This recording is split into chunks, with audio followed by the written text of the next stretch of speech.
네, 오늘 말씀의 제목은 불의한 재물로 친구를 사결합니다. 불의한 재물로, 세상의 재물로 친구를 사결합니다. 근데 부제는 불의한 재물로 성공할 수 있다, 행복할 수 있다, 그런 제목이 됩니다. 제가 처음에 이해화되는 것이 정신을 차리시고 들으셔야 합니다. 약간 복잡하지만 이게 나중하고 연결되니까 여러분 그렇게 들어주셔야 합니다. 이해가 안 되시면 손 드시면 제가 이렇게 또 설명도 드리겠습니다. A라는 사람과 B라는 사람이 범죄를 저질렀습니다. 똑같이 잘못을 했습니다. 그래서 이 두 사람을 경찰이 끌고 가서 따로 방에 가두었습니다. A라는 사람과 B라는 사람이 이제 따로 방에 가두어져 있습니다. 경찰이 이렇게 얘기했습니다. 너희 둘이 똑같이 자백을 하면 감옥에 5년씩 가게 될 것이다. 똑같이 자백하면 5년을 가게 될 것이다. 그리고 한 사람은 자백하고 한 사람은 자백하지 않으면 10년을 감옥에서 살게 될 것이다. 그 대신 자백한 사람은 그 즉시로 석방이 된다는 겁니다. 그러니까 두 번째는 한 사람은 자백하고 한 사람 자백하지 않으면 한 사람은 즉시 석방되고 다른 사람은 10년을 살게 됩니다. 그리고 너희 두 사람이 자백을 하지 않으면 둘 다 자백하지 않으면 6개월씩 감옥에 있게 된다고 그렇게 말합니다. 자, 그러면 많은 사람들이 어떤 것을 선택하는가입니다. 심리학자들이 이것을 놓고 조사했는데 대부분의 사람들이 어떤 것을 선택하냐면 서로 자백을 합니다. 왜 그럴까요? 상대방을 믿지 못하기 때문입니다. 서로 자백을 합니다. 자백을 하는데 자백을 하면 몇 년을 삽니까? 5년을 삽니다. 자백하지 않으면 6개월을 산다는 겁니다. 그럼 왜 자백을 할까? 좀 전에 말씀드린 것처럼 믿지 못한다는 겁니다. 그러기에 많은 사람들이 5년이라는 것을 선택하게 된다고 그렇게 말합니다. 이것은 이 사회가 우리들이 얼마나 많은 이기심과 불신으로 살아가는가를 단정적으로 보여주는 것이 됩니다. 너와 내가 신뢰하면 6개월이면 충분합니다. 그러나 너와 내가 서로 신뢰하지 못하기 때문에 5년이라는 것을 감옥에서 보내게 된다는 겁니다. 삼성경제연구소가 한국 사회의 그 신뢰 지수, 신뢰도가 떨어졌을 때 피해보는 금액이 1년에 246조 원이라고 그렇게 말합니다. 약 246억 달러가, 그러니까 매일 하루에 1억 달러씩 불신으로 인해서 이 세상에 손해를 보고 있다고 합니다. 여러분들이 그렇게 손해보고 있습니다. 여러분들 아기를 키우시면서 일반 우유는 나쁘다고 생각하시기 때문에 비싼 유기농 우유를 사고 있다는 겁니다. 그렇게 지출하고 있다는 겁니다. 아이들을 학교 보내고 있습니다. 공교육이 만족하지 못합니다. 믿지 못합니다. 그러니까 아이들을 학원에 보내고 있습니다. 한국에서 특히 유병원이 그 시신을 거두어서 국립과학수사연구소가 99.9%가 타살이 아니라고 했음에도 불구하고 국민들은 그걸 믿지 못했습니다. 그러니까 불신으로 인해서 얼마나 많은 그 사회적인 비용이 지출되고 있는가를 우리들이 알 수 있다는 겁니다. 서로 믿어주면 그 비용은 낮아집니다. 부부관계도 마찬가지입니다. 부부관계도 서로가 믿으면 그 생활비가 적게 듭니다. 믿어주시기 바랍니다. 그러나 부부가 서로 믿지 못하면 생활비가 더 많이 든다고 그렇게 말합니다. 마찬가지입니다. 우리들이 하나님을 정상적으로만 믿는다면, 정말로 믿는다면 우리들이 하나님으로부터 받을 것이 많이 있다는 겁니다. 이것이 하나님의 은혜요, 복이란 말씀이 됩니다. 많은 이익과 유익이 발생합니다. 오늘 본문에 청지기가 등장합니다. 청지기라는 것은 고대 그 사회에서, 로마나 그리스 사회에서 많은 종들을 데리고 집안을 관리하는 사람이었습니다. 주인 대신에 집안을 관리했습니다. 그래 청지기 밑에 보통 큰 집에 가면 20명, 30명, 또 작은 집에도 보통 서너 명은 데리고 있었다고 합니다. 청지기는 집안일을 주인 대신 도맡아 했습니다. 청지기라는 단어가 헬라어로 오이코노모스인데 오이코스는 집입니다. 노모스는 관리하다는 겁니다.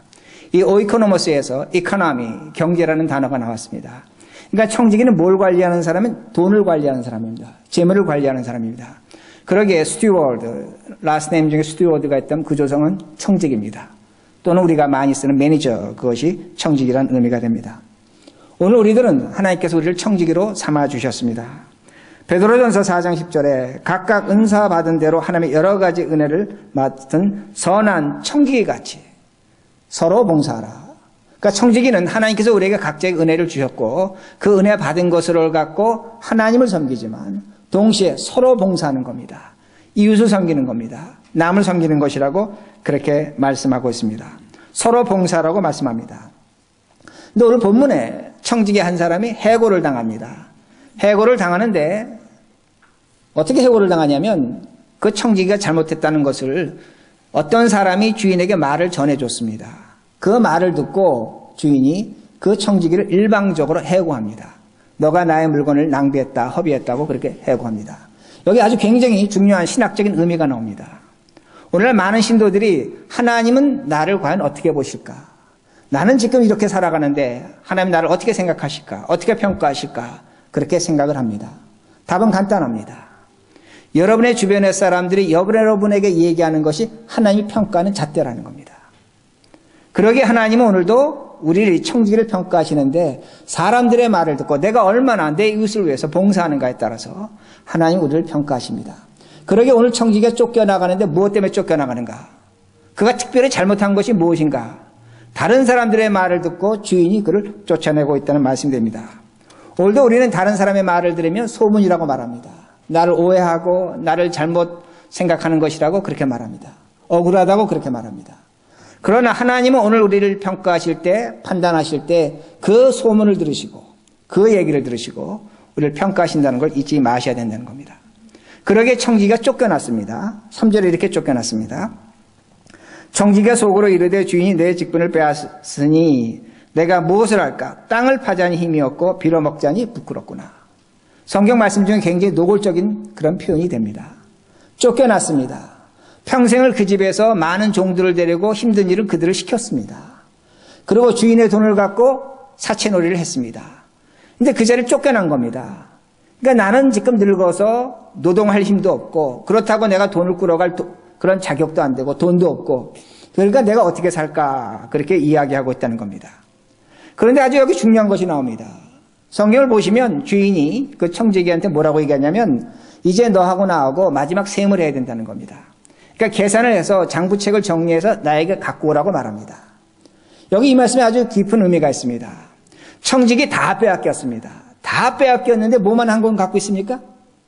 장부책을 갖고 있다는 겁니다. 이 장부책 한 권을 갖고 있는데 청지기는 이 장부책 한 권을 갖고 자신의 인생을 개척합니다. 자신의 미래를 세운다는 그 말씀이 됩니다. 오늘도 하나님께서 청지기로 우리에게 각종 은사를 주셨습니다. 제가 이렇게 말할 때 어떤 분은 저는 그렇지 않은 것 같습니다. 하나님은 저에게 특별한 은사를 주시지도 않았고 더 나아가서 나의 모든 것을 빼앗아 가셨습니다.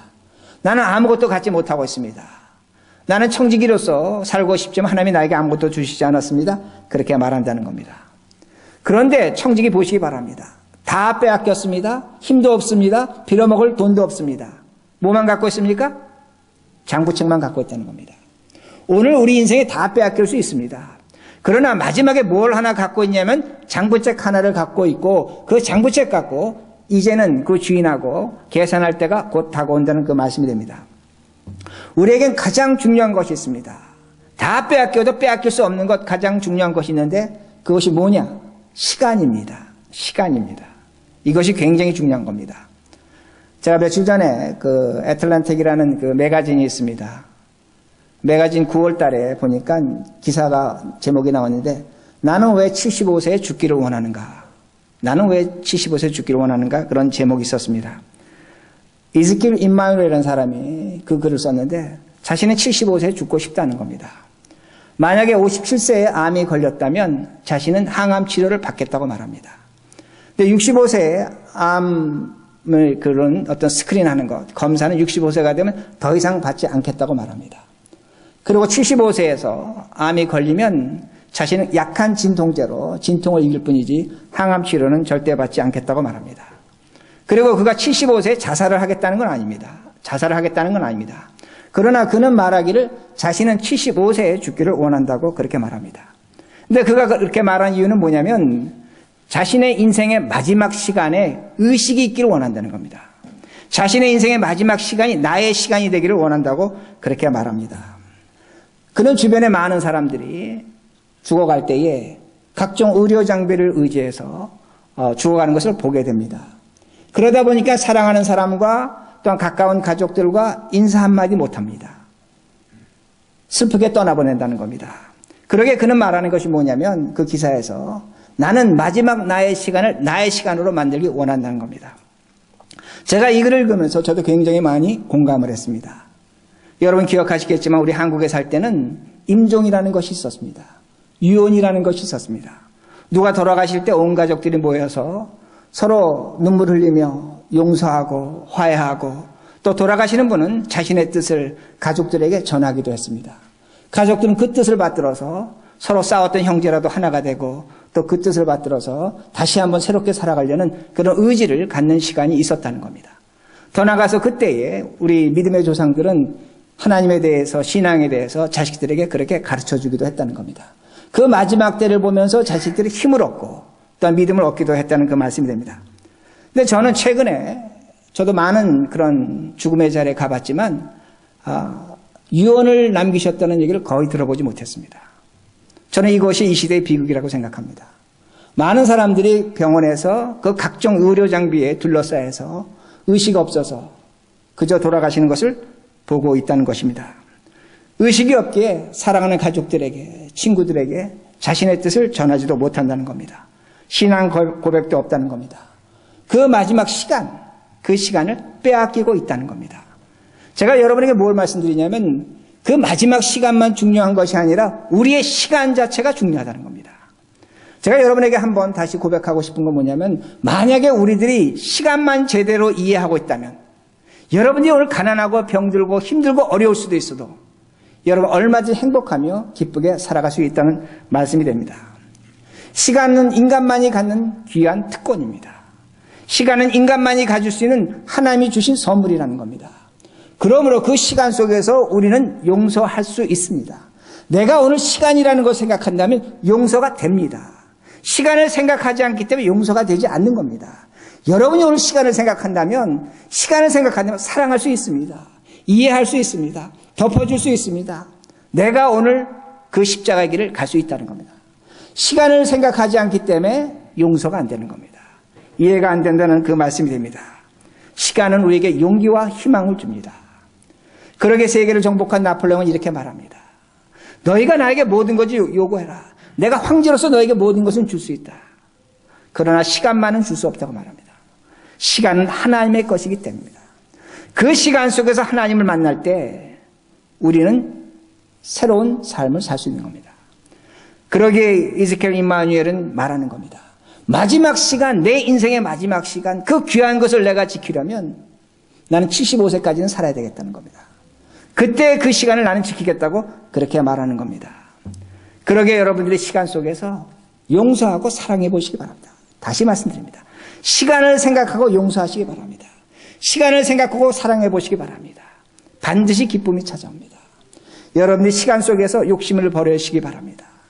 욕심을 버리면 평안이 찾아옵니다. 시간 속에서 용서하시라는 겁니다. 시간 속에서 감사해 보시기 바랍니다. 여러분들 얼마든지 성공할 수 있는 삶이 된다는 겁니다. 그러기에 청지기는 마지막 한 권, 자신의 남은 장부책을 갖고 인생의 문제를 해결했습니다. 오늘 우리들이 다 빼앗기고 아무것도 없다고 할지라도 이 시간 속에서 우리는 오늘의 문제를 해결할 수 있다는 말씀이 됩니다. 그러기에 그가 그 장부책을 갖고 이렇게 해결합니다. 빚진 자들이 찾아왔습니다. 기름 100마리를 빚졌습니다. 너 50만을 빚졌다고 써라는 겁니다. 오늘날 돈으로 하면 10만 불 정도가 되는데 5만 불 깎아주는 겁니다.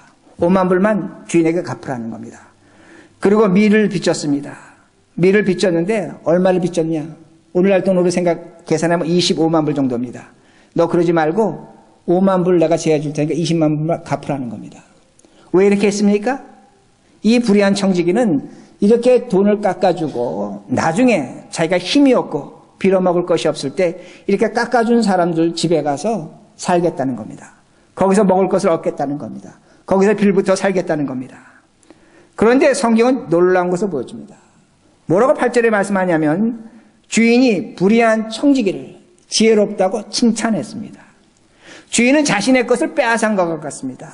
자신의 것을 허비하고 낭비한 것 같은데 지금 주인은 그 불의한 청지기를 지혜롭다고 칭찬하고 있다는 그 말씀이 됩니다. 그러면서 성경에서 말씀하는 게 뭐냐면 이 세상의 아들이 빛의 아들, 우리들보다 더 지혜롭다는 겁니다. 그러니까 지금 성경이 우리에게 무엇을 말씀하냐면 빛의 아들 너희들이 오히려 세상 사람보다 미련하다고 그렇게 말씀하고 있는 겁니다. 그럼 왜 이 청지기는 이렇게 빛을 탕감해 주었는가입니다. 당시에 사회에서는 이자가 굉장히 비쌌습니다. 이자가 15%, 20% 그렇게 넘어갔습니다. 고대 사회에서는 그랬습니다. 여러분 창세기 47장을 보면 요셉이 그 땅을 풍년을 거두어들인 다음에 7년 동안 애굽 백성들의 곡식을 나눠주면서 몇 퍼센트 이자 받습니까? 20% 이자 받습니다. 그러니까 고대 사회에서는 20% 이자라는 것이 아주 평범한 것이었습니다.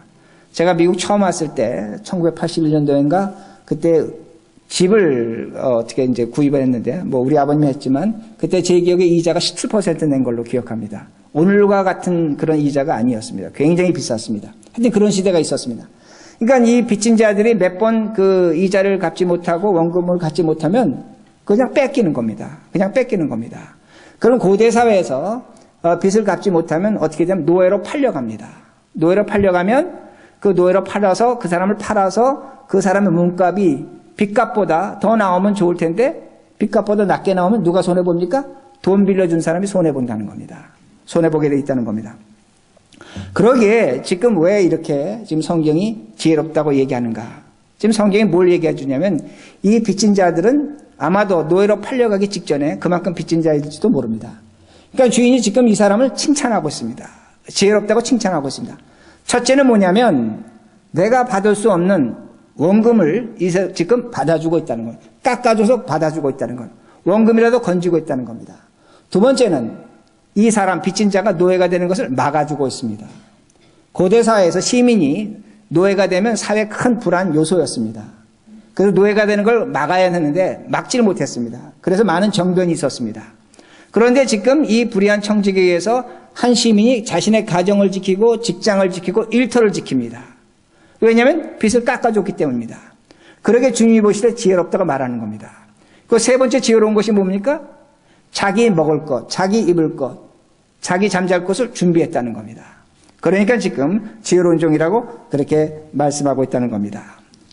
무엇을 성경이 가르쳐주고 있는가입니다. 우린 청직입니다. 오이코노모스입니다. 하나님의 재물을 관리합니다. 동시에 여러분의 자신의 재물을 관리하는 사람들이란 말씀됩니다. 오늘도 신자들은 하나님께서 나에게 모든 것을 주셨으니 모든 것을 하나님께 맡겼다고 말합니다. 굉장히 좋은 믿음인 것 같습니다. 맡겼다고 하면서 우리들이 해야 될 일을 하지 않는다는 겁니다. 이게 문제입니다. 청지기는 지금 마지막 자신에게 손에 들린 장부책 하나 갖고 세 가지의 지혜로운 일을 하고 있다고 성경은 보여줍니다. 주님은 이것을 지혜롭다고 말씀하는 겁니다. 그러니까 오늘도 마찬가지입니다. 오늘도 우리는 아무것도 없다. 아무것도 없을 수 있습니다.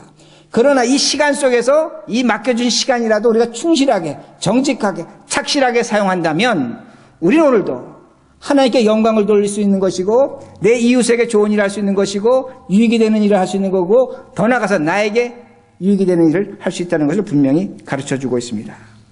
그러기에 주님께서 말씀하시는 겁니다. 이 불의한 재물로 친구를 사귀라는 겁니다. 이 불의한 재물로 이 세상을 아름답게 만들라는 겁니다. 이 불의한 재물로 너를 행복하게 살라는 겁니다. 이 불의한 재물로 교회와 하나님께 영광을 돌리라고 그렇게 말씀하고 있다는 겁니다. 그러므로 말미암아 우리들이 이러한 유익한 일을 해야 된다는 말씀이 됩니다. 그러기에 오늘 제가 여러분에게 다시 말씀드립니다. 그러면 오늘 우리들이 어떻게 하면 이익을 발생시킬 수 있는가입니다. 유익한 삶을 살 수 있는가입니다. 제가 처음에 죄수 A와 죄수 B를 말씀을 드렸습니다. 근데 말씀을 드릴 때 서로가 믿어주면 비용이 낮아집니다.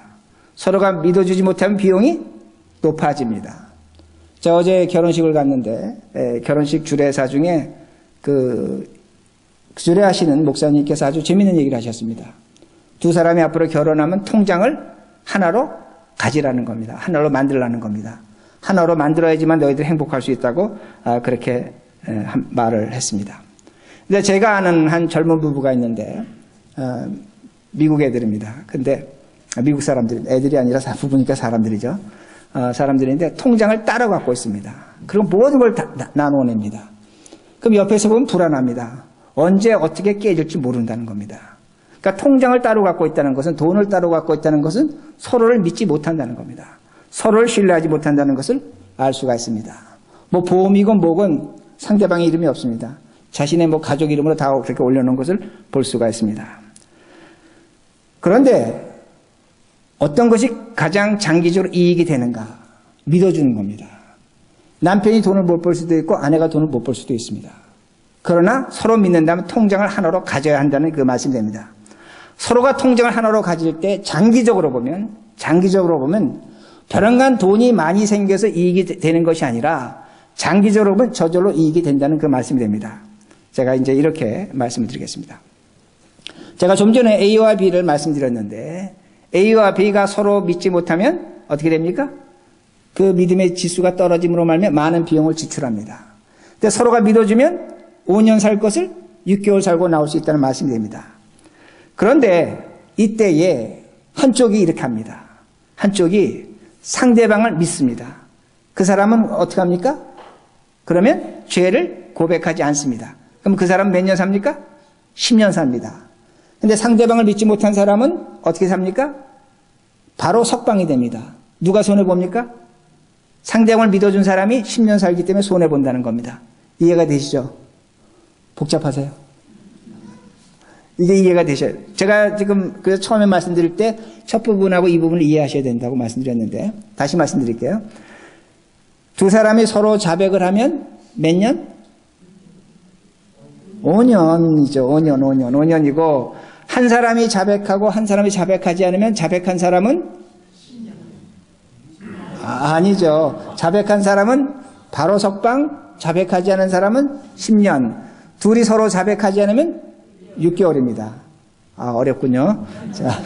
자, 그러면 이제 여기서 잘 들으셔야 됩니다. 이제부터가 중요합니다.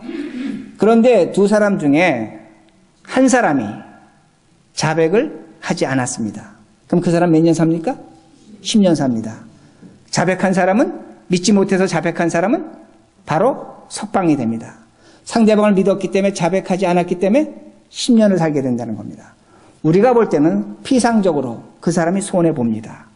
근데 과학자들이, 수학자들이 이걸 갖고 컴퓨터로 계산을 해봤습니다. 시뮬레이션 해본 겁니다.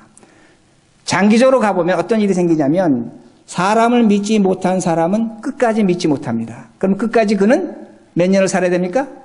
5년을 살아가는 겁니다. 이해가 되시죠? 끝까지 손해입니다. 6개월 살 것도 5년 삽니다.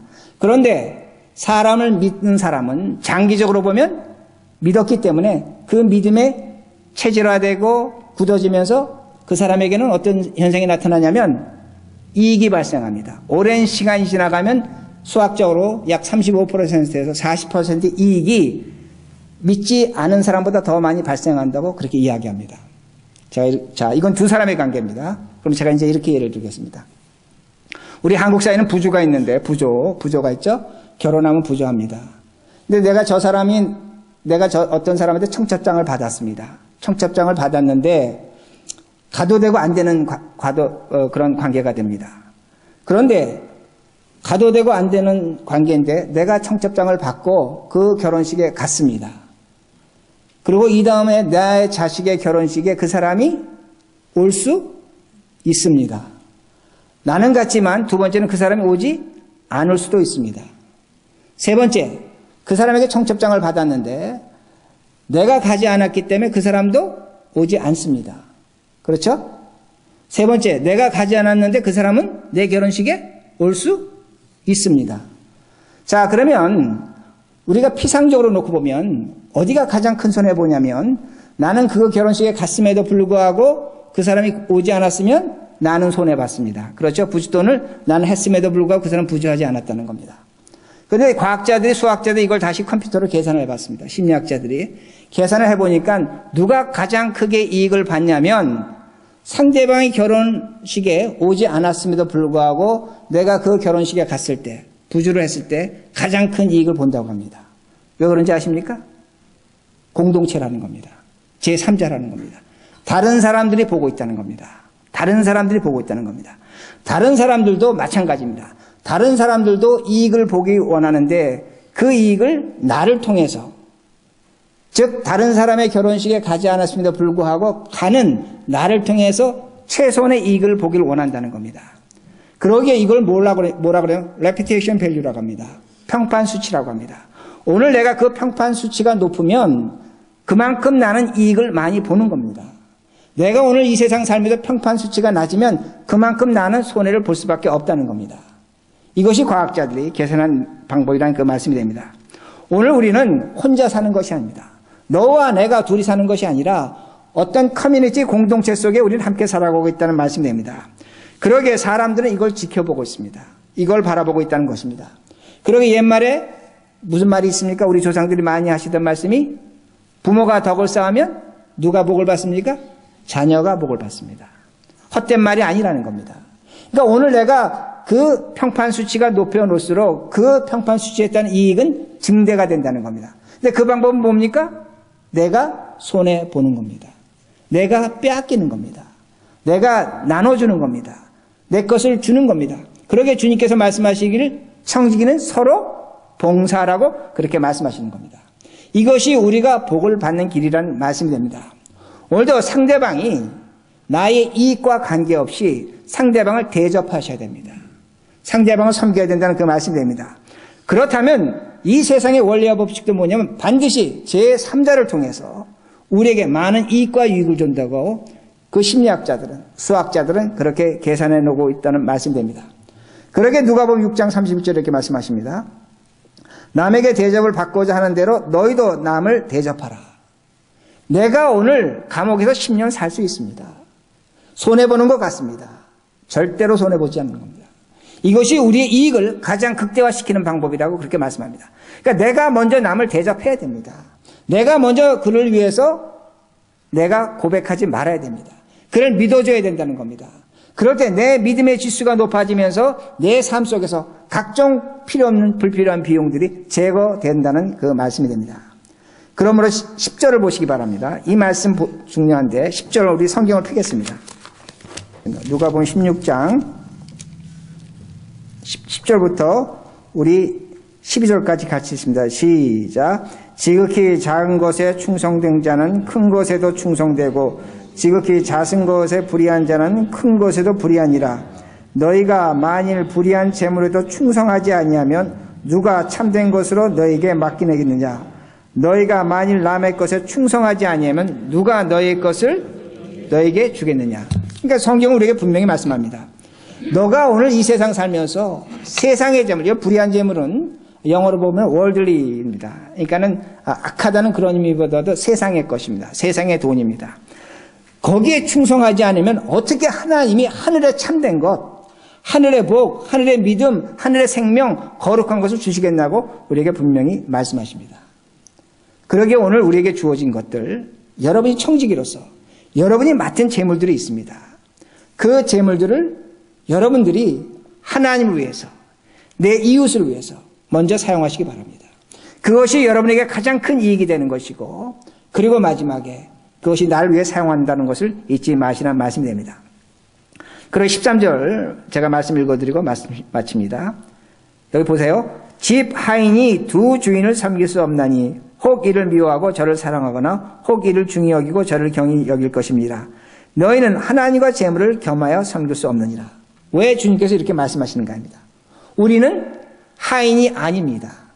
돈의 노예가 아닙니다. 물질의 노예가 아닙니다. 우리는 청직입니다.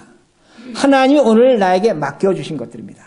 그 맡겨주신 것들을 우리들이 지혜롭게 사용할 때 그것이 바로 우리에게 주어진 하나님의 은혜요 복이라는 것을 분명히 말씀합니다. 오늘도 내가 갖고 있는 것을 내 것이라고 하면 그건 내 것이 아니라 성경적으로 얘기하면 그것의 노예입니다. 종입니다. 그러게 성경 우리는 청지기라고 말씀하는 거예요. 돈의 종이 되지 말라는 겁니다. 돈의 노예가 되지 말라는 겁니다. 노예는 불행합니다. 노예는 자유가 없습니다. 돈의 노예가 되면 돈에 끌려가는 겁니다.